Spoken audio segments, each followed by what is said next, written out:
तो hello hello hello, this is you Sampreet भैया। Welcome back to our new video. और आज हम लोग करने वाले हैं मैथमेटिकल टूल्स के ऊपर एक शानदार सा ताबड़तोड़ सा लेक्चर। तो भैया सवाल ये उठता है कि फिज़िक्स में मैथमेटिकल टूल्स, ये मैथ्स वाली चीज़ कहाँ से आ गई। अब भाई साहब देखो, कुछ टूल्स होते हैं यार जो कैलकुलस होते हैं, मतलब मेनली कैलकुलस होते हैं, फिर तो vectors, dot product, cross product, बहुत कुछ आते हैं, ठीक है ना। तो इसका काम क्या है यार, काम क्या है, वही मेन जो कंसेप्ट होते हैं ना फिजिक्स में, मैकेनिक्स में, या कुछ भी किसी भी चैप्टर में पकड़ लो, तो ये जो चार शब्द है मैथ, ये बहुत ज़्यादा काम आते हैं भाई। लेक्चर मैथ्स का नहीं होने वाला है, लेक्चर फिजिक्स का होने वाला है। पर आपको मैं सिखाऊंगा ये कि फिज़िक्स में मैथ्स की यूज़ कौन सी जगह पे, कैसे कैसे, कहाँ पर होती है। अच्छा, जो मेन बात है कि ये लेक्चर कौन कौन लोग देख सकते हैं, वैलिड किस किस के लिए है। जो लोग फाउंडेशन के लिए तैयार कर रहे हैं, मान लो यार जो 9-10 वाले हैं ना, फाउंडेशन के लिए तैयार कर रहे हैं, उन लोग के लिए। जो लोग अभी 9 ऑलरेडी नीट के प्रिपरेशन में है, या फिर जेई के प्रिपरेशन में है, मेंस हो या एडवांस, क्योंकि ये एकदम बेसिक चीज़ है, एकदम मतलब चैप्टर 1 पकड़ के चल लो फिजिक्स का, ठीक है ना। अब जब उठ ही गए हो क्लास 11वीं में, तो ये चैप्टर 1 पकड़ के चल लो। नीट और जेई के प्रिपरेशन में ये काम देगा। इस वीडियो को हम लोग 2 पार्ट में बांट रहे हैं। ये है पहला पार्ट, दूसरा पार्ट आएगा, बहुत जल्द ही आएगा। तो चलो भाई साहब स्टार्ट करते हैं। आज क्या क्या करने हैं हमको, फंक्शंस करने हैं, कैलकुलस करने हैं, ग्राफिकल एनालिसिस करने हैं, ट्रिगोनोमेट्री और कुछ वेक्टर रेजोल्यूशंस करने हैं, और cross product and dot product करने हैं। भाई साहब ये जो चीज़ है ना, इसका ना एकदम मतलब एकदम इंट्रो वाला पार्ट करेंगे, क्योंकि इसका मेन एप्लीकेशन मैं लाऊंगा पार्ट 2 में, ठीक है ना। अच्छा, तरीका थोड़ा अलग होने वाला है मेरा मैथमेटिकल टूल्स कराने का क्योंकि मैं इसको ऐसे फ्रेम कर रहा हूँ कि इसके साथ आप पैरेलली 1D मोशन और 2D मोशन वाला चैप्टर डील कर पाओ, ठीक है। और वेक्टर्स में बहुत सारे पार्ट्स, मतलब जो एकदम कोर बेसिक मैथ्स होते हैं ना, वो कोर बेसिक मैथ्स मैं आपको इन दोनों वीडियो जो 2 पार्ट्स में आएंगे ना, इन दोनों में निचोड़ कर दे दूंगा, ठीक है ना। तो चलो भाई स्टार्ट करते हैं ना फंक्शन से। भाई साहब ये फंक्शन ये है क्या, तो समझते हैं गौर से, ठीक है भाई। जो लोग 8वीं 9वीं में सही से पढ़े हो, तो ये वाली चीज़ ऐसा कुछ देखा होगा यार, ये एफ लिख कर ब्रैकेट में कुछ एक्स वगैरह डालना। बस यहाँ पे 2 चीज़ दिमाग में रखो, अभी समझाता हूँ। ये जो वाई है ना, ये है डिपेंडेंट वेरिएबल। भाई साहब ये तो इंग्लिश बहुत तेज़ लिख रहे हैं हम लोग, फिर समझाऊंगा, कोई दिक्कत ना है भाई। और एक्स जो है ना, ये है इंडिपेंडेंट वेरिएबल। अब भैया मतलब थोड़ा समझा देते तो अच्छा रहता यार। अरे बिल्कुल समझाऊंगा भाई। चलो एक एग्जांपल पकड़ते हैं यार, एग्जाम्पल पकड़ते हैं कि मानो y is equals to function of x। इसका नाम है ना फंक्शन ऑफ x। इसका बहुत तरह के होते हैं, लेकिन फिजिक्स में जितना ज़रूरी है मैं आपको उतना ही पढ़ाऊँगा। ये इक्वल्स टू कुछ एक ऐसे रैंडम सा मैं इक्वेशन ले रहा हूँ, x² - 2x, कुछ ऐसे, मतलब एक रैंडम सा इक्वेशन में लिया, ठीक है, अनसॉल्व वगैरह कुछ भी। अब मैं आपको एक चीज़ दिखाता हूँ यहाँ पे, ये समझना। ये भाई जो ये ब्रैकेट में x लिखे हैं ना, ये जो x का वैल्यू है, ये इन तीनों जगह हमको पुट करना है, ठीक है। ये इन तीनों जगह हमको पुट करना है, तभी ये वाली चीज़ जो हम लोग फंक्शन ऑफ x ये वाली चीज़ लिख रहे हैं ना, ये वैलिड है। अब यहाँ से सीख क्या मिली यार, ये जो x है ना, इसका वैल्यू तो कुछ भी हो सकता है। ये x का जो वैल्यू है, इसका वैल्यू कुछ भी हो सकता है, ठीक है ना। इसलिए इसको हम लोग क्या कर रहे हैं, इंडिपेंडेंट वेरिएबल, मतलब अकेला ही ये काफ़ी है। पर ये जो y वाला चीज़ है इधर, ये जो y है ना, ये तो फंक्शन ऑफ x है भाई। अगर x का वैल्यू कुछ अलग रख दे तो y भी चेंज हो जाएगा। तो ये y तो कुछ भी नहीं है ना, तो y x के ऊपर डिपेंडेंट है, ठीक है ना। अपनी x नहीं, ये मैथ्स वाला x, वो x मत समझो जो तुम लोग समझते हो, ठीक है ना। x के ऊपर डिपेंडेंट है, तो इसलिए y को हम लोग लिखते हैं डिपेंडेंट वेरिएबल। अब भाई साहब चलो एक छोटा सा एग्जाम्पल यहाँ पे लेते हैं। चलो भाई, सवाल है x की वैल्यू है 2, ठीक है ना। y is equals to function of x is equals to 3। ये बच्चों वाले सवाल है भाई, 3x² प्लस 6 तो y का वैल्यू कितना होगा?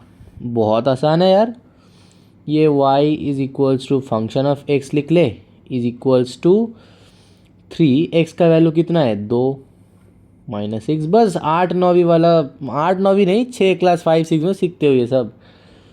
तो ये 12 - 6, तो इसका आंसर आ जाता है 6, है ना।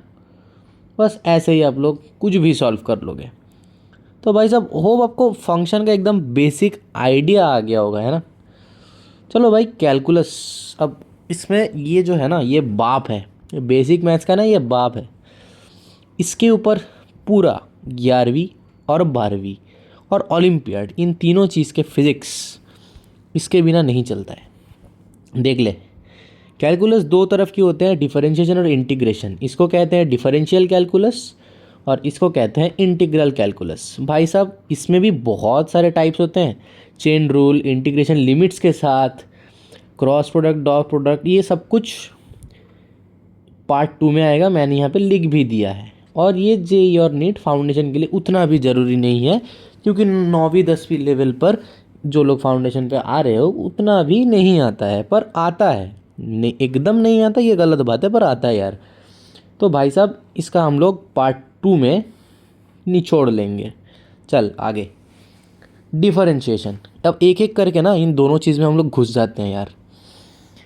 भाई साहब एक फॉर्मूला मैं आपको बता रहा हूँ, फॉर्मूला इंपॉर्टेंट है यार। डेरिवेशन कहाँ से आया, कैसे आया, वो हम लोगों की काम नहीं है। वो लोग जो मैथमेटिशियन है ना, उन लोगों की काम है यार। हम लोगों को काम बस अप्लाई करना होता है और कुछ ना, ठीक है। एक फॉर्मूला मैं आपको बताता हूँ। ये जो डिफरेंशिएशन है ना, ये एक प्रिंसिपल पर चलता है। कौन सा प्रिंसिपल? ये जो d/dx है ना, ये इसका एक फंक्शन है। लोग गलत समझते हैं, मानो dx⁻ समथिंग बाई dx, तो ये लोग ऐसे प्रोनाउंस करते हैं, dx⁻ समथिंग बाई dx, ऐसे प्रोनाउंस करते हैं। मतलब मैंने अभी जो करा, पर असली प्रोनाउंसिएशन, असली बोलने का तरीका ये होता है ddx ऑफ x⁻n। फंक्शन जो है ना, ये d/dx है, ये d/dx का इसका मतलब ये जो है ना, ये आपका टूल है यार डिफरेंशिएशन का। बाकी x⁻n ये तो एक वेरिएबल बस है और कुछ ना है। चलो, तो इसका मतलब x के पावर में कुछ भी हो सकता है, ठीक है। इसका अगर हमको डिफरेंशिएशन करना है तो इसका कुछ वैल्यू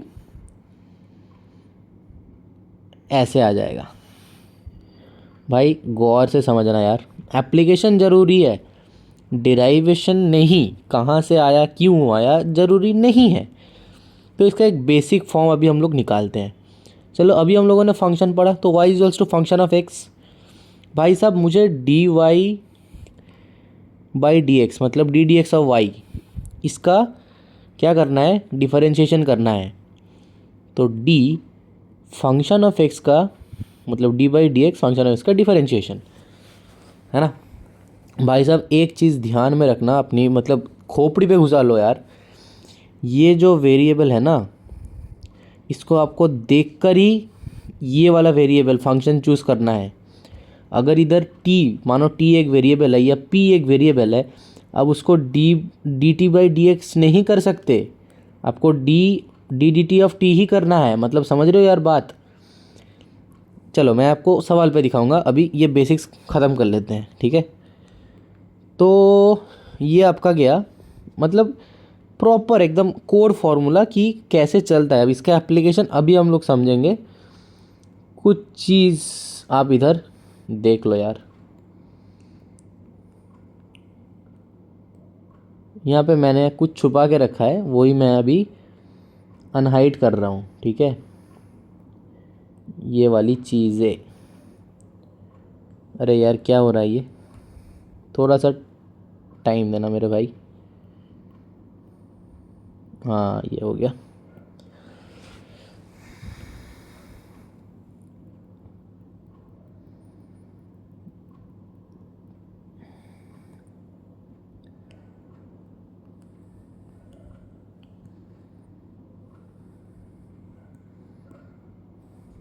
चलो अब आ गया सही से। क्या लिखा है, differentiate with function of independent variable. मैंने आपको यही अभी कहा, इंडिपेंडेंट वेरिएबल का जो फंक्शन है उसके साथ ही इसको डिफरेंशिएट करवाना है यार, है ना। अरे कहाँ ये राइटिंग चला जाता है हमेशा। ये होगा, मैं लिख ही देता हूँ,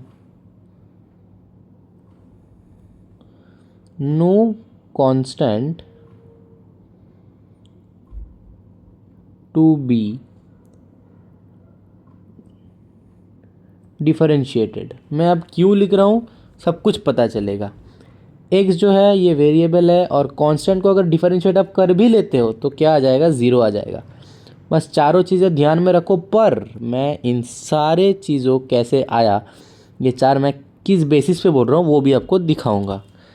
थोड़ा ठहर जाओ भाई साहब।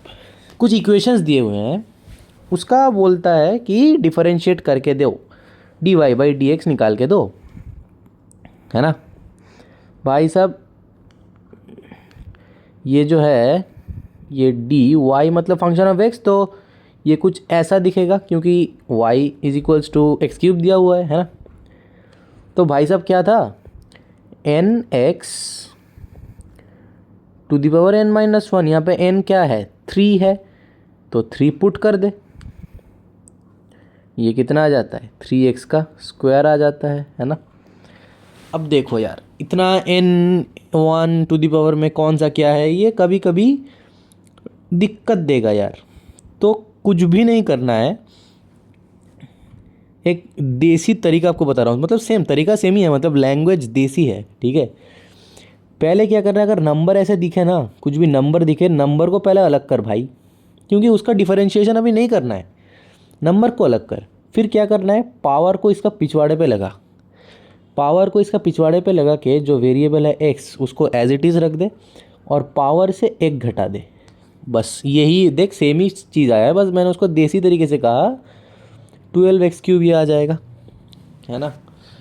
चलो अब इसका डिफरेंशिएशन कर देते हैं। नंबर को अलग करो, पावर को पीछे लाओ, पावर से 1 घटाओ, फिर नंबर को अलग करो, पावर को पीछे लाओ, पावर से 1 घटाओ, नंबर को जैसा है वैसे रखो। अब देख एक्स के पावर में कुछ नहीं है, मतलब 1 है, हाँ या ना बोल। तो 1 को पीछे लाओ, कुछ फ़र्क नहीं पड़ेगा, x पावर से 1 घटाओगे तो क्या आ जाएगा मेरे भाई, 0 आ जाएगा।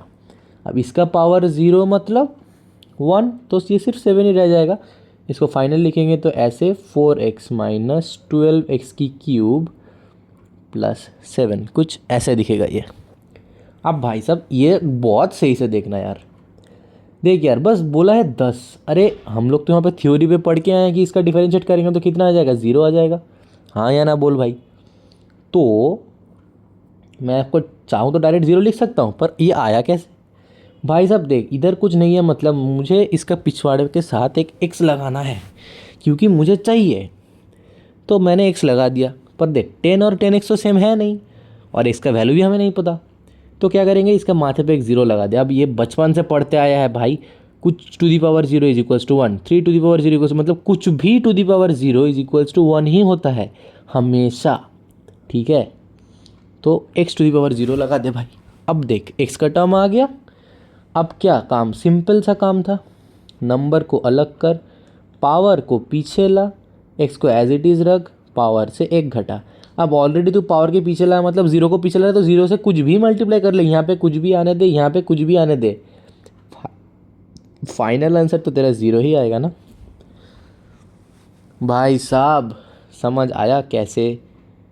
अब देख, मत 7 को डिफरेंशिएट करना है तो x के माथे पे ये 0, मतलब कुछ भी कर तो 0 ही आएगा यार, किसी भी न्यूमेरिक को पकड़ के तू डिफरेंशिएट कर 0 आएगा। देख कांस्टेंट को डिफरेंशिएट करेगा तो क्या आता है, 0 आता है। अब जल्दी करने के लिए बस ये याद रखना, किसी भी कांस्टेंट 7 को डिफरेंशिएट कर रहा है 0 आ रहा है। अब देख 7x को तो डिफरेंशिएट कर रहा है तो सिर्फ 7 आ जा रहा है, कुछ नहीं भाई, बहुत आसान है। किसी के साथ एक 1 टर्म की पावर 1 की वेरिएबल है तो सिर्फ वो नंबर बाहर आ जाता है, समझ रहा है। अब ये कैसे, देख 7x to the power 1, number को बाहर निकाल, पावर को पीछे ला, एक्स के से पावर से 1 घटाओ, सुबह 0 तो 1, तो ये 7 आ जाता है। बस यही गेम है यार। अगर समझ नहीं आया तो वीडियो को रिवाइंड करके देख लो भाई। मतलब बहुत नाजुकियत से मैंने, पता नहीं हिंदी सही बोल रहा हूँ कि नहीं, मतलब परफेक्शन से पढ़ा है ये चीज़, क्योंकि ये जो चीज़ है ना, बहुत लोग मतलब बहुत स्टूडेंट देखकर घबरा जाते हैं भाई। देखो, और कुछ ट्रेन योर ब्रेन मैंने ऑलरेडी सल्यूशन करके दे दिए हैं। ये क्या करना है, ये ना देख के पहले आप खुद लोग ट्राई करो। ट्राई करने के बाद मैं आंसर यहाँ पे दे चुका हूँ, ये आंसर से चेक कर लेना, ठीक है ना।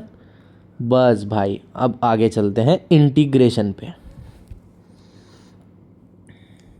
डिफरेंशिएशन का मेन जो बेसिक पार्ट है ना, वो यहीं पे ख़त्म हो जाता है, ठीक है, वो यहीं पे ख़त्म हो जाता है।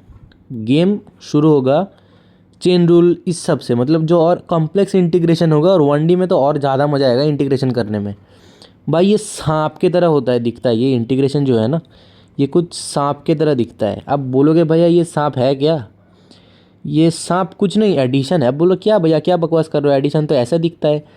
हाँ तूने सही कहा है, पर ये कैलकुलस के भाषा में एडिशन है। समझाऊंगा। चल, इसमें भी जो तेरा मेन वेरिएबल है ना, उसके साथ जो फंक्शन तू डी का यूज़ करेगा तो वो सेम वेरिएबल होना चाहिए। मान मैं इस टर्म का मैं क्या कर रहा हूँ, इंटीग्रेशन कर रहा हूँ। फॉर्मूला सिंपल है, एक्स को इधर निकाल, टू दी पावर में n+1 कर दे और नीचे n+1 कर दे। आसान भाषा में यही तेरे को करना है। इंटीग्रेशन विद लिमिट्स पे क्या हो जाएगा, कुछ अलग नहीं होगा भाई, अलग कुछ भी नहीं होगा।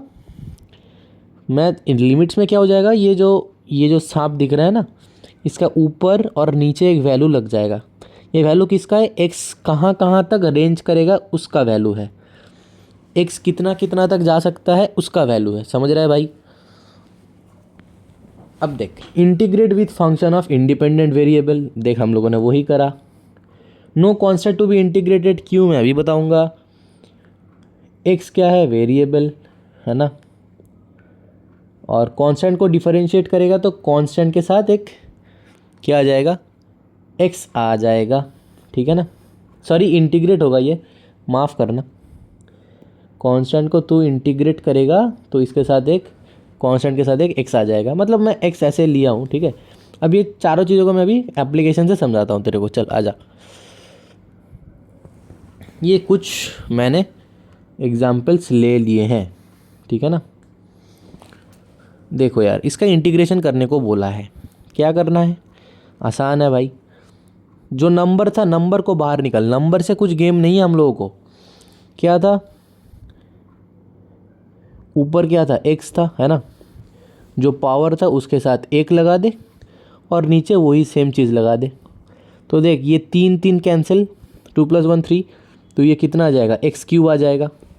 अब काम की बात ये है, तू ये x³ को क्या कर, डिफरेंशिएट कर, पावर को पीछे ला, पावर से एक घटा।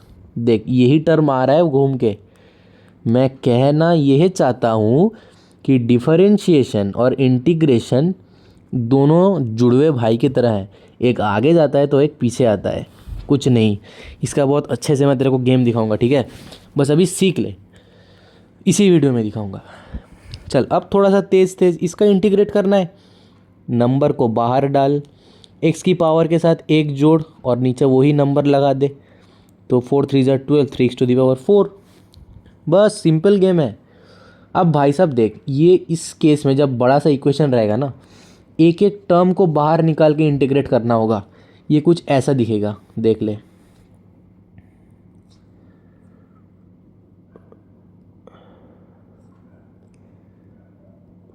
ये देख भाई, ठीक है। और इसका क्या करना है, नंबर को बाहर निकाल, एक्स के साथ पावर के साथ एक जोड़ो और नीचे वही नंबर दे दो। क्या करना है, नंबर को बाहर निकालना है, पावर के साथ एक जोड़ना है, नीचे वही नंबर दे दो, नंबर को बाहर निकल। अब भाई नंबर को बाहर निकालने के बाद सिर्फ तो dx ही रह रहा है यार, तो इसको तू एक काम कर, ऐसे लिख ले, तो भाई क्या, इसके साथ एक जोड़ ले, नीचे वही नंबर लगा दे। अब मैंने क्या बोला था, सिर्फ किसी कांस्टेंट को तो इंटीग्रेट करेगा, कांस्टेंट के साथ एक एक्स जुड़ जाएगा पावर 1 का, तो वही तो इधर करा है हमने ने, बस और क्या। 2x² minus 3x⁴ plus 7x। बहुत आसान, बहुत आसान, बहुत आसान। तो आगे देख, वही करना है, सिर्फ इसको मैं इंटीग्रेट कांस्टेंट को कर रहा हूँ, इसके साथ x लगा दे। अब कैसे है मैं दोबारा तेरे को दिखा देता हूँ। नंबर को बाहर डाल, कुछ इसको ऐसे लिख ले, नंबर को बाहर डाल, फिर इसको पावर के साथ एक जोड़ो और नीचे वही नंबर लगा दो, तो क्या आ जाएगा, ये 7x आ जाएगा। बहुत आसान है भाई, बहुत आसान। चलो अब आगे, कुछ ट्रेन योर ब्रेन। मैं सल्यूशन लिख देता हूँ, स्क्रीन पॉज करो और सॉल्व करो और चेक करो। बहुत आसान है, एग्जाम्पल्स मैंने आपको दिखा दिए हैं, कुछ नया कंसेप्ट इधर है नहीं।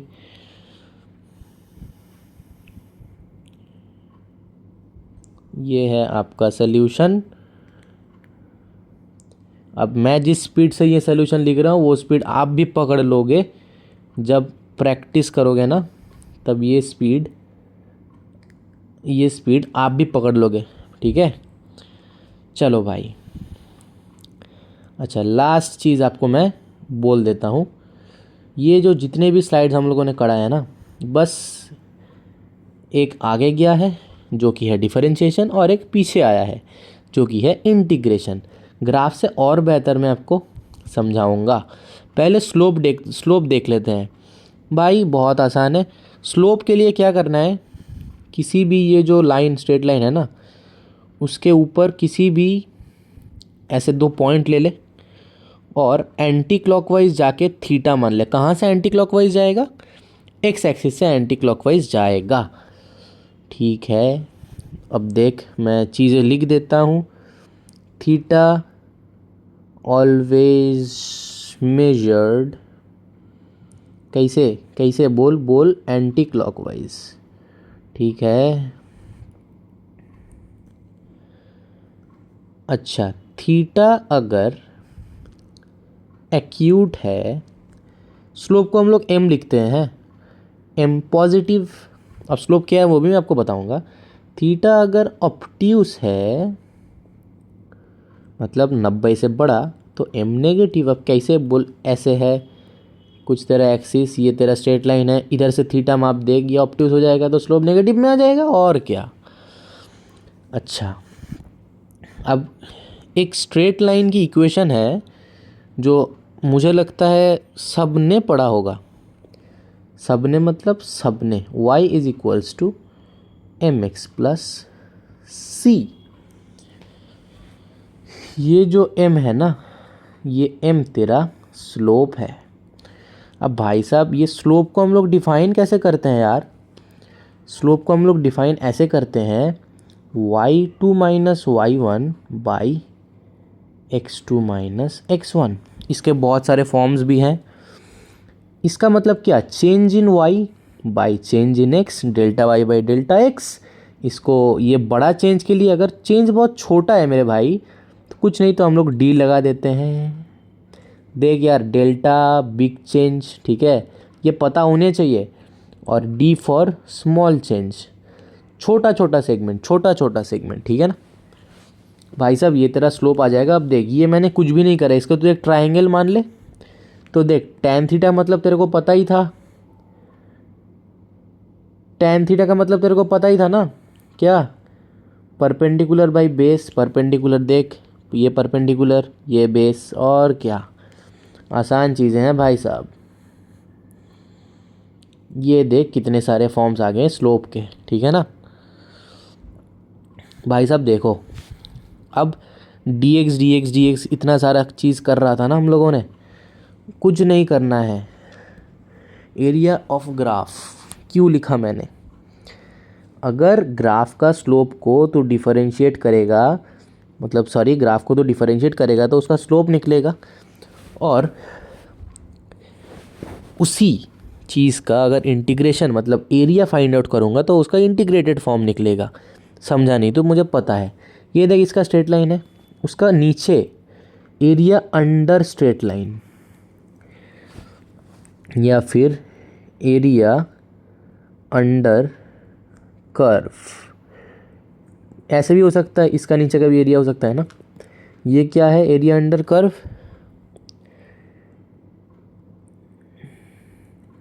इसका मतलब ही है इंटीग्रेशन। अब समझ, मैंने एक चीज़ कही थी, इंटीग्रेशन का मतलब है समेशन। फिर मैंने बोला था कि गुरुजी समेशन तो ऐसा दिखता है, पर बिल्कुल वैसा दिखता है, कैलकुलस की भाषा में समेशन ऐसा दिखता है। भाई साहब ये जो एरिया है ना, अगर मैं ये मानूँ ये एरिया ये छोटा छोटा बहुत सारे सेगमेंट से बना हुआ है। अब छोटा सेगमेंट का मतलब क्या, छोटा सेगमेंट का मतलब तेरे को बोला था dx, और क्या, एक्स के एक्सेस में छोटा सेगमेंट। अब छोटा छोटा सेगमेंट को मैं अगर जोड़ दूँ तो ये चीज़ तो भाई तेरा एरिया आ गया ना। दिमाग लगा मेरे भाई, फिर से समझ, ये मान तेरा एक एरिया है, इसका छोटा छोटा सेगमेंट, छोटा छोटा सेगमेंट, छोटा छोटा सेगमेंट, समझ ना आ रहा होगा। ये देख, ये एक छोटा सेगमेंट, ये एक छोटा सेगमेंट, ये एक छोटा सेगमेंट, छोटा छोटा सेगमेंट को dx नाम दिया। सारा dx को मैं अगर जोड़ देता हूँ तो क्या आ जाता है, इसका एरिया आ जाता है, पूरा चीज़ आ जाता है। तो वही तो मैंने यहाँ पे कहा, और क्या। इसका एरिया का मतलब integration of function of x into D x. बस फंक्शन ऑफ x का जो इक्वेशन होगा वो रख देना, और क्या। हाँ, लिमिट्स तो ज़रूर होगा, स्पेसिफाइड क्या होगा तो लिमिट्स वाले में मैं अगले पार्ट पे लिमिट्स के साथ इंटीग्रेशन कराना सिखाऊंगा। भाई साहब, वाई मैथमेटिकल टूल्स, ये मैथमेटिकल टूल्स की ज़रूरत क्या है। अब हम लोग एंट्री कर चुके हैं फिज़िक्स में। ओ भाई साहब देख यार, x का मतलब डिस्प्लेसमेंट, v का मतलब वेलोसिटी, a का मतलब एक्सेलरेशन, बस मैंने लिख दिया, ये जान के रखना यार। To find for non uniform motion, देख यूनिफॉर्म मोशन में तीन इक्वेशन ऑफ मोशन आपको याद होगा, V square minus E square equals to 2s, V equals to U plus A T, S equals to U T plus half A T का square. ठीक, तो भाई साहब नॉन यूनिफॉर्म मोशन के लिए मुझे मैथमेटिकल टूल्स यूज़ करना है। अब बोल क्यों। मानिए एक रोड है, मैंने यहाँ से यहाँ तक गया 20 मीटर पर सेकंड का स्पीड में, यहाँ से यहाँ तक गया 10 के साथ, इसके साथ यहाँ से यहाँ तक गया 50 के साथ, यहाँ से यहाँ तक गया 40 के साथ। मतलब ये तो नॉन यूनिफॉर्म हो गया ना, मुझे पता नहीं कब कौन सा स्पीड में चल रहा है, हर एक टाइम में एक्सेलरेशन सब कुछ चेंज हो रहा है। ठीक है, तो अब एक चीज़ समझना भाई, तेरे को बेसिक मैथ्स पे एक चीज़ पढ़ाया जाएगा जो कि है velocity is equals to D X by D T. ये x जो है ना डिस्प्लेसमेंट है, मैं डिस्प्लेसमेंट को टाइम के साथ डिफरेंशिएट करवा रहा हूँ, तो मुझे क्या आ रहा है, वेलोसिटी आ रही है। तो नॉन यूनिफॉर्म केस का लिए ही है ना। तो अब देख, मान यहाँ पे x का कुछ एक इक्वेशन है, एक्स क्यूब प्लस 2x, ये मान x तेरा पोजीशन है नॉर्मली, तो ये पोजीशन है, मतलब इस x के साथ इस x को कंफ्यूज मत होना। तो अगर मुझे वेलोसिटी चाहिए तो मैं क्या करूँगा, इसका डिफरेंशिएट कर दूंगा, ये आ जाएगा कुछ, है ना। अगर टाइम के साथ फंक्शन होगा 3t² प्लस 2t, ऐसा कुछ फंक्शन हो रहा है तो ऐसा हो जाएगा। फंक्शन किसके साथ हो रहा है वो इंपॉर्टेंट है देखना। तो मान v is equals to D X by D T, ये तेरा वेलोसिटी है। अच्छा अब समझ, मान मैंने dt को t को उधर ले गया, v इंटू डी टी, है ना। अब दोनों साइड इंटीग्रेट कर दे भाई साहब, dx छोटा छोटा dx को इंटीग्रेट कर रहा है तो क्या आ जाएगा, x आ जाएगा।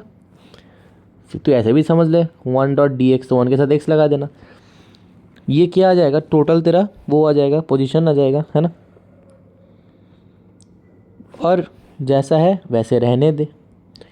अब इसका मतलब तेरे को पता है, area under x T curve, displacement time curve हम लोग को क्या देता है, सॉरी माफ़ करना, वेलोसिटी टाइम कर्व हमको क्या देता है, डिस्प्लेसमेंट देता है ना। ये तो पढ़े हो, अब देखें कैसे आया। सिमिलरली ये जो v आया ना, मुझे चुल मची, मैं v को भी डिफरेंशिएट कर दूंगा। ओ भाई साहब क्या कह रहा है भाई, मुझे चुल मच गई यार। भाई वेलोसिटी को टाइम के साथ डिफरेंशिएट कर रहा है, वेलोसिटी बाई टाइम क्या आ जाता है, एक्सेलरेशन आ जाता है। और सेम चीज़ कर दे, ए इंटू डी टी आ गया, velocity acceleration into D T.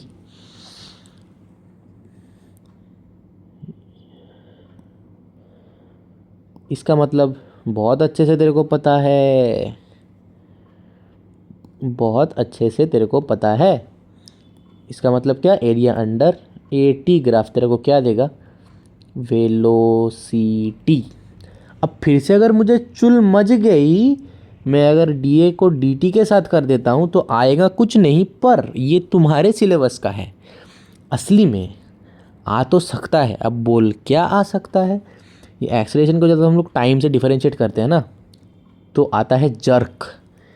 Jerk एक टर्म है, कितने टाइम इंटरवल पे मैं तेज तेज एक्सेलरेशन दबा रहा हूँ गाड़ी का, पर ये सारे चीज़ ज़रूरत नहीं है, समझ गए। और एक छोटा सा फॉर्मूला बता देता हूँ, बाद में काम आ जाएगा। एक्सेलरेशन को हम लोग वी डॉट मतलब V into D X sorry D V by D X भी लिख सकते हैं। ये आया कैसे, इसका अलग से एक डेरिवेशन है, आप लोग खुद ट्राई कर सकते हो, वरना पार्ट 2 में मैं आपको दिखा दूंगा, ठीक है ना। या फिर यहाँ पे भी मैं आपको छोटा सा हिंट दे देता हूँ, ये जो D V by D T इधर है, ये डी वी को हम लोग, अच्छा चलो मैं आपको ये होमवर्क देता हूँ, ठीक है, ये होमवर्क देता हूँ। ये डिराइव कैसे किया, मैंने आपको ये चीज़ बोलता हूँ, इन दोनों चीज़ से डिराइव हुआ है। पार्ट 2 में इसका डिस्कशन हो जाएगा, ठीक है ना।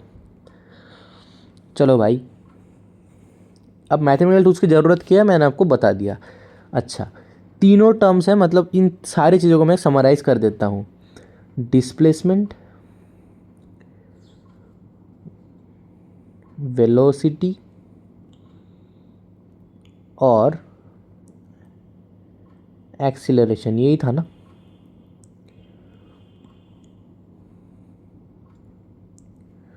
डिस्प्लेसमेंट को डिफरेंशिएट कर दे, वेलोसिटी आ जाएगा, वेलोसिटी को डिफरेंशिएट कर दे, एक्सेलरेशन आ जाएगा। एक्सेलरेशन को इंटीग्रेट कर दे, आई लिख रहा हूँ, वेलोसिटी आ जाएगा, और वेलोसिटी को इंटीग्रेट कर दे, डिस्प्लेसमेंट आ जाएगा। अब डिस्प्लेसमेंट को इंटीग्रेट कर, घंटा आएगा, एक्सेलरेशन को डिफरेंशिएट कर, जर्क आएगा, ठीक है ना भाई साहब। चलो अगले चीज़ पे जाते हैं।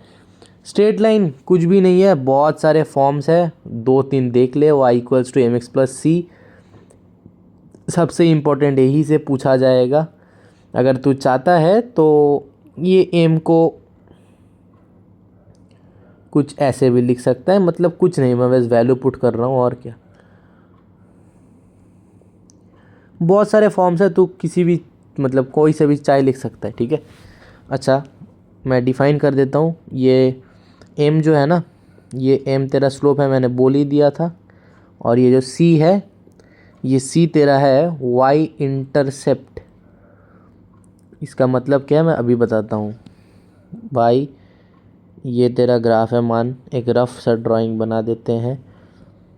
ये एक तेरा, अच्छा इसको दूसरा कलर से बनाते हैं, ये तेरा स्लोप है, ठीक है। ये वाला जो तेरा पार्ट है ना, ये तेरा c है, मतलब y इंटरसेप्ट। ये वाला जो तेरा थीटा होगा, इसका जो m होगा ना, वो होगा tan थीटा, मतलब स्लोप, ठीक है। ये तेरा x है, सॉरी x है, और ये y है, ठीक है।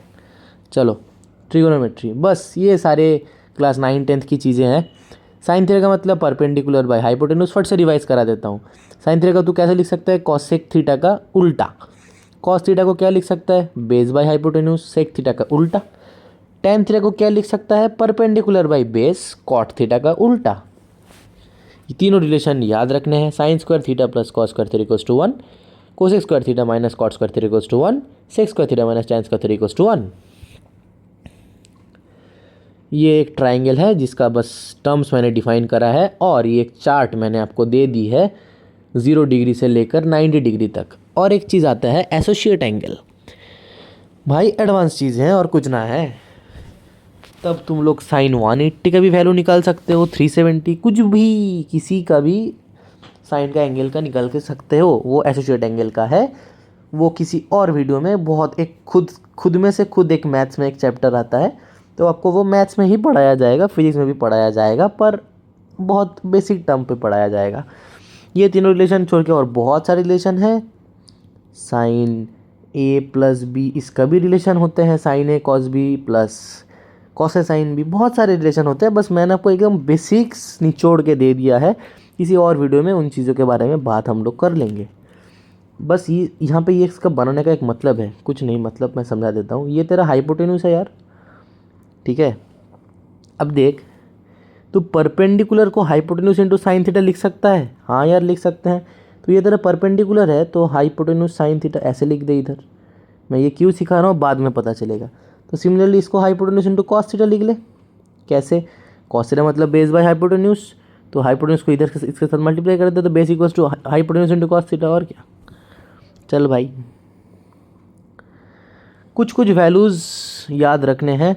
37 डिग्री 53 डिग्री, इन दोनों का साइन और कॉस का वैल्यू याद रखने हैं, फिर tan अपने आप निकल जाएगा। साइन 37 का मतलब होता है 3/5, कॉस 53 का मतलब होता है 3/5। कुछ नहीं, दोनों कम्प्लीमेंट्री एंगल्स हैं, क्योंकि sine 90 minus three equals to cos theta, ये तो पता होगा। Cos 90 minus three equals to sine theta, tan 90 minus three equals to cot theta, cot 90 minus three equals to tan theta. भाई tan और cot वो complementary भी है और रेसिप्रोकल्स भी हैं। तो साइन 53 का मतलब 4/5, 37 का मतलब 4/5 कॉस का, ठीक है ना। ट्रिक कुछ नहीं करना, ट्रिक कुछ नहीं करना। देख नंबर्स तेरे को क्या दिख रहे हैं, 3, 4 और 5। अच्छा ये तेरा थीटा है। कुछ एक बस दो चीज़ तेरे को याद रखने हैं। सबसे बड़ा जो नंबर होगा ना उसको हाइपोटेन्यूस बना दे, ठीक। सबसे बड़ा जो नंबर होगा उसको हाइपोटेन्यूस बना दे, तो मैंने इसको हाइपोटेन्यूस बना दिया 5। अब देख एक एंगल है ना 53, ये जो 53 एंगल यहाँ पे दिख रहा है 5, तो भाई बेस को 3 बना दे, 5 और 3 का बीच का एंगल 53 बना दे। समझ रहा है बात? 5 सब जो बड़ा नंबर है उसका हाइपोटेन्यूस बना, अगर याद ना रहा तो। और 5 और 3 इन दोनों का लेंथ का साइड का बीच का एंगल होगा 53, तो इसको 3 बना दे और इसको 53 बना दे, और क्या। बच गया 4, तो 4 इधर आ जाएगा। अब देख साइन 37 का मतलब, अच्छा ये अगर 53 है तो ये 37 है, आसान सी बात, क्योंकि क्यों, ये तो तेरा 90 होगा ना। अब देख साइन 37, ये वाला तेरा साइन 37, तो इसके रिस्पेक्ट में तेरा हाइट कौन सा होगा, 3, हाइपोटेन्यूस कौन सा होगा, 5, तो देख 3/5। कॉस 53 बेस कौन सा होगा, 3, हाइपोटेन्यूस कौन सा होगा, 5, देख 3/5। समझ रहा है भाई? tan कैसे लिखेगा, tan 53 को कैसे लिखेगा, tan 53 को कैसे लिखेगा, 4/3। देख sine by cos is equals to tan theta, ये भी तो तेरे को पता है ना। तो sine by cos is equals to देख 5 सॉरी साइन बाई कॉस, हाँ 5 चला जाएगा, देख 4/3 है ना। तो ये चीज़ें तेरे को याद रखने, मैं यहाँ पे लिख देता हूँ sine theta by cos theta is equals to tan theta. चलो तो ये था बेसिक्स, कुछ रिवीजन ट्रिगोनोमेट्री का, क्योंकि पता था ये पहले से ही। वेक्टर रेजोल्यूशन, चलो भाई इसको निचोड़ते हैं। One of the most important topic. भाई आप पूछोगे क्यों? क्योंकि विदाउट वेक्टर रेजोल्यूशन क्लास 11वीं क्लास 12वीं का फिजिक्स नहीं हो सकता। हर चैप्टर में ज़रूरत है तेरे को, हर एक चैप्टर में। मैं इसको जो बेसिक एकदम बेसिक है वो तेरे को दिखाना, क्योंकि वेक्टर अपने आप में एक बड़ा चैप्टर है। रेजोल्यूशन किसका करेगा? ओनली वेक्टर क्वांटिटी, जो भी वेक्टर क्वांटिटी है उन लोग का रेजोल्यूशन करेगा। क्यों? क्योंकि जो स्केलर्स है, क्योंकि पता ही है सिर्फ मैग्नीट्यूड होते हैं, कोई डायरेक्शन नहीं होता, हैव नो डायरेक्शन। समझ रहा है बात? कुछ वेक्टर क्वांटिटी लिख दे, फोर्स ऐसे लिखेगा, एरिया भी एक वेक्टर है, हाँ जी मैं वर्कशॉप 1 पे कराया था। वेलोसिटी एक वेक्टर है, एक्सेलरेशन एक वेक्टर है, डिस्प्लेसमेंट एक वेक्टर है, और बहुत कुछ है भाई। दोनों का बीच का एंगल अगर नहीं पता है तो रेजोल्यूशन कैसे करेंगे भाई।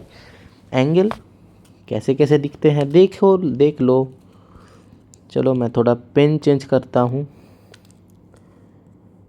देख, मान ये एक वेक्टर है और ये एक वेक्टर है, इन दोनों का बीच का ये तेरा थीटा। अब मान ये एक वेक्टर है और ये एक वेक्टर है, इसका थीटा ले रहा है तो ये तो गलत कर रहा है। समझ रहा है क्यों? समझ रहा है क्यों, मैं अभी बताऊंगा। पर अगर इसको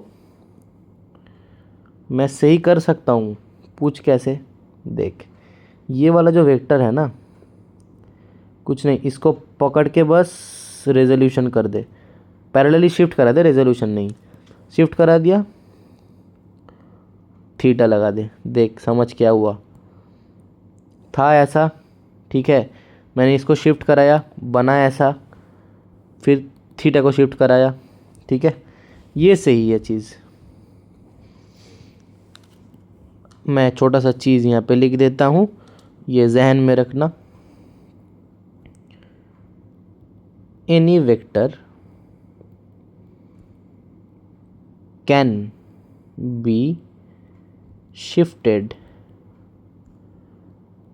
पैरेलली। बस एरो का लेंथ सेम रखना, क्योंकि उसका मतलब है मैग्नीट्यूड, डायरेक्शन तू एक ही रख सकता है। अच्छा जी, इसका मैं एक बेसिक सा फॉर्म तेरे को दिखा देता हूँ। ये आर जो है ना, ये रिजल्टेंट वेक्टर है। अब मान तेरे पास दो वेक्टर है ए और बी, तो तू उसको अगर चाहे तो ऐसे रिप्रेजेंट कर सकता है, ए का मैग्नीट्यूड का स्क्वायर,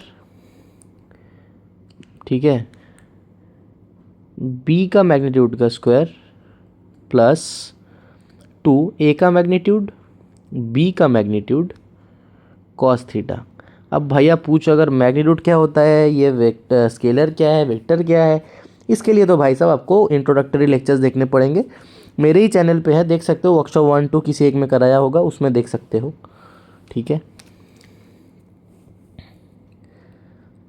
चलो, ये थीटा किसी भी पुट कर लो तो आपका रिजल्टेंट वेक्टर आ जाएगा। मैं 90 डिग्री लेके एक वो आपको एग्जांपल दिखाता हूँ, और 90 एग्जांपल मतलब ये कॉमन भी है बहुत भाई साहब। ये दो वेक्टर हैं, दोनों का बीच का एंगल है 90 डिग्री, तो इसका रिजल्टेंट कैसे आएगा, इधर आएगा इसका रिजल्टेंट वेक्टर, है ना, ये है इसका रिजल्टेंट वेक्टर। अब रिजल्टेंट वेक्टर का वो लिख देते हैं। अच्छा, ये मान ए है और ये है बी, तो A square plus B square plus 2ab cos 90 degree root over cos 90 मतलब 0, A square plus B square. अब देख, ये कुछ भी नहीं है, हाइपोटेन्यूज थ्योरम है। मैं बोल रहा हूँ कैसे, इसको मैं कॉपी करके दिखाता हूँ। भाई साहब, ये वेक्टर है ना, हाँ जी ये वेक्टर है। क्या कर, इसका ये जो रिजल्टेंट वेक्टर है, इसको ऐसे हाइपोटेन्यूज के फॉर्म में रहने दे, इसका एक शेडो बना ले, इधर बना लिया, तो इसका जो इसका स्क्वायर और इसका स्क्वायर दोनों को ऐड कर, तो ये हाइपोटेन्यूज आ जाएगा। लॉजिकल कुछ भी नहीं है, बस एक मेथड तेरे को बताया, कुछ नहीं। ये as good as hypotenuse theorem है। क्यों? क्योंकि ये वाला चीज़ 90 डिग्री है। चलो बहुत सही। अब वेक्टर का क्या काम है, कुछ भी नहीं, मैं बस लिख देता हूँ, ये जानने के लिए कुछ सच थ्योरी वेगोरी है नहीं। समटाइम्स मैं ये बता भी दिया है, क्वांटिटीज लाइक फोर्स, जो कि एक एंगल पे गिवन है, गिवन एट एन एंगल, तब हम लोग क्या करते हैं, तब हम लोग उस वेक्टर को रेजोल्यूशन करते हैं एक्स वाई या जेड प्लेन में, ठीक है। चलो कुछ ट्रेन योर ब्रेन करते हैं। ये एक मास है, m मास का एक बॉडी है, इधर मैं 20 न्यूटन का फोर्स लगा रहा हूँ, तो मैं इसको x और y में रेजोल्यूशन कर देता हूँ। अच्छा, mg तो नीचे लग ही रहा होगा, हाँ या ना भाई, mg तो नीचे लग ही रहा होगा ना। तो देख, इधर से अगर ये आ रहा है तो एक इधर होगा x एक्सिस में अच्छा, इससे दिखाते हैं। एक इधर होगा एक्स एक्सिस में और एक इधर होगा वाई एक्सिस में, नेगेटिव वाई एक्सिस में। और क्या, तो देख 20। अब देख ये तो एक वो बन रहा है ना, राइट एंगल ट्राइंगल बन रहा है। तो अगर ये इसका बेस है तो 20 कॉस 37 कॉस थीटा और ये साइन थीटा। भाई साहब थीटा का ध्यान रखना यार, वरना उल्टा सीधा हो जाएगा। कुछ भी नहीं करा मैंने, देख ले। ये आ रहा था इसका मेन वेक्टर, इसको मैंने इसके साथ थीटा बना रहा था। तो ये वाला वेक्टर बना के मैंने इसको क्या करा, पैरेलली इधर शिफ्ट कराया। यही जो शिफ्ट करा ना, यही ये वाला वेक्टर है। और इधर बना के इसको पैरेलली नीचे शिफ्ट करा, ये जो शिफ्ट करा वो इधर वाला वेक्टर है। ठीक है, चलो भाई बहुत सही। तो इसको मैंने इधर फिर से शिफ्ट करा दिया और इसको इधर शिफ्ट करा दिया। तो अब देख mg भी एक फोर्स है, तो दोनों ऐड हो जाएंगे। तो ये mg प्लस 20, साइन 37 का वैल्यू कितना है 3/5। देख यहाँ पे मैंने करा दिया, देख इसलिए इम्पोर्टेंट है वैल्यूज़। साइन 37 कितना है, कहाँ गया, 3/5। तो 20 इंटू 3/5 12 होता है। ये कितना है 4/5, 20 इंटू 4/5 16 होता है न्यूटन, क्योंकि ये फोर्स का वो है ना। अगला यहाँ पे वेक्टर रिजोल्यूशन का और बहुत सारे वेरिएशंस हैं। मैं क्या बोला इस वीडियो में, एकदम आपको बेसिक्स दिखाऊंगा। ठीक है ना, चलो भाई। क्रॉस प्रोडक्ट और डॉट प्रोडक्ट, एक जहन में चीज़ होगी कि मल्टीप्लिकेशन और ये दोनों साइन एक ही है। अब से ये भूल जा मेरे भाई, वो चलते होंगे पर अभी गेम बजाना होगा। ए इंटू बी और ए डॉट बी दोनों सेम नहीं है। ऊपर से ए इंटू बी और बी इंटू ए ये भी सेम नहीं है, पर बी डॉट ए सेम है। समझ रहा है भाई, बहुत झोल है। दिखा देता हूँ, कुछ नहीं, क्रॉस प्रोडक्ट दोनों वेक्टर का कर रहा हूँ। ये कुछ ऐसा आता है, mod of A mod of B, मतलब magnitude of A magnitude of B into sine theta into इसका डायरेक्शन, एन कैप जो भी डायरेक्शन इसका आएगा। ठीक है, ये इसका क्या है, मैग्नीट्यूड है। ये इसका क्या है, डायरेक्शन है। अच्छा जी, वो चीज़ मैं लिख देता हूँ, A cross B is not equals to B cross A. पर A cross B is equals to minus B cross A. हाँ, समझ रहा। पर ये कैसे आया, क्यों आया, मैं सब कुछ आपको बाद में सिखाऊंगा अगले वीडियोज़ में। इसका जो प्रोडक्ट है कैन बी, ये स्केलर हो सकता है लीस्ट केसेस पे, और वेक्टर दोनों ही हो सकते हैं। ज़्यादातर वेक्टर होता है पर स्केलर भी हो सकता है, इम्पॉसिबल नहीं है। ठीक है ना। अच्छा जी, अब आते हैं cross product, sorry dot product. A dot B simple है इसका formula, mod A mod B into cos theta. भाई साहब ये क्या देता है, सिर्फ स्केलर देता है। ठीक है ना। वाई मैथमेटिकल टूल्स बचपन से पढ़ रहे होंगे भाई। वर्क का फॉर्मूला क्या है, फोर्स इंटू डिस्प्लेसमेंट, इसका डॉट प्रोडक्ट मतलब F S cos theta. Torque या फिर मोमेंट ऑफ फोर्स आईसीसी वाले पढ़ रहे होंगे, आर क्रॉस एफ, ये भी बचपन से पढ़ा हुआ चीज़ है। Mod of R mod of F into sine theta into N cap. भाई साहब ये जो एफ साइन थीटा है ना, इसको तू ऐसे भी लिख सकता है, R into F perpendicular, force का परपेंडिकुलर वाला चीज़, या फिर आर की परपेंडिकुलर, आर साइन थीटा अगर एक साथ ले रहा है तो फोर्स अलग से। ये जो रोटेशन में तेरे को अच्छे से समझ आएगा। अच्छा एरिया मैंने आपको बाहर दिखाऊंगा। ये एरिया होता है कुछ नहीं, एल क्रॉस एल। ये लेंथ भी वेक्टर है इसका क्रॉस प्रोडक्ट, तो ये एक वेक्टर ही देगा, ठीक है ना। ये एरिया स्केलर नहीं है और ये हमेशा परपेंडिकुलर टू प्लेन होता है। ये क्यों होता है, कैसे होता है, सब कुछ मैं आगे की वीडियोज़ में लाऊंगा, ठीक है। तो चलो भाई, यहाँ पे होता है पार्ट 1 ख़त्म।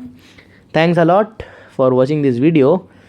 और आपको अगर एडमिशन वगैरह कुछ लेनी है या कुछ भी क्वेरीज़ है, इन दोनों नंबर में से किसी एक पे कॉल या व्हाट्सअप कर सकते हो। लिमिटेड सीट्स है, हाँ जी, बहुत ही कम सीट्स है, क्लास 10 बोर्ड स्पेशली। बाकी तो जेई नीट का फाउंडेशन चलते रहते हैं, एनरोल कर लीजिए जल्दी जल्दी से। और ये क्लास नोट मैं आपको डिस्क्रिप्शन पे दे दूँगा, मैं लिख भी देता हूँ। डिस्क्रिप्शन पे क्या मिलेगा आपको, इसका या क्लास का नोट्स मिलेगा। अच्छा, हम लोग का एक वेबसाइट भी है www.dopamintutorials, कोई स्पेस कोई कैप्स नहीं है, .live। इस वेबसाइट पे सारे अपडेट, सारे कोर्सेज कितना का क्या है, सब कुछ आपको मिल जाएगा। ऐसे भी अगर एडमिशन लेनी भी नहीं है, नॉर्मल इसी वीडियो के रिलेटेड कुछ डाउट आपको पूछना है तो भी आप कॉल कर सकते हो। So thanks a lot, this is Sampreet भैया साइनिंग ऑफ, बाय बाय।